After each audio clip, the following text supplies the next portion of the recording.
సామెతల గ్రంథం 19:17 బీదలను కనికరించువాడు యెహోవాకు అప్పిచ్చువాడు, అటివానికి యెహోవా ప్రత్యుపకారము చేయును అని లేఖనం చెప్తా ఉంది.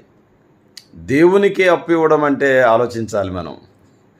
దేవునికి అప్పు ఇవ్వడం అంటే పరలోకం వెళ్ళో ఎక్కడికో వెళ్ళో ఇస్తామని కాదు, కానీ మనము బీదలను కనికరించి వారికి సహాయపడితే ఆ డబ్బు దేవునికి అప్పు పెట్టినట్టంట. మరి దేవుడు రుణం తీర్చుకోకుండా లేదా అప్పు తీరకుండా ఉంటాడా? బైబిల్ గ్రంథంలో ఏ రాయబడిందంటే, యెహోవా ఎవరికిని అచ్చి ఉండడంటే అప్పు ఉండడట, ప్రతివానికి తప్పకుండా ప్రతిఫలం ఇస్తాడు. కాబట్టి బీదలను కనికరిద్దాం, తప్పకుండా ఎదుటి వారికి సహాయపడదాం. దేవుడిచ్చిన దానిని మొత్తం మనం తినడానికే కాదు, దేవుని పని కొరకు వాడాలి, ఇతరులకు సహాయపడాలి, పరలోకమందు మనం ధనం కూర్చుకోవాలి అని బైబిల్ చెప్తా ఉంది. జాన్ వెస్లీ అని ఒక పాస్టర్ గారు ఉండేవాడు. ఆయన 98% దేవునికి ఇచ్చేవాడు, 2% బ్రతికి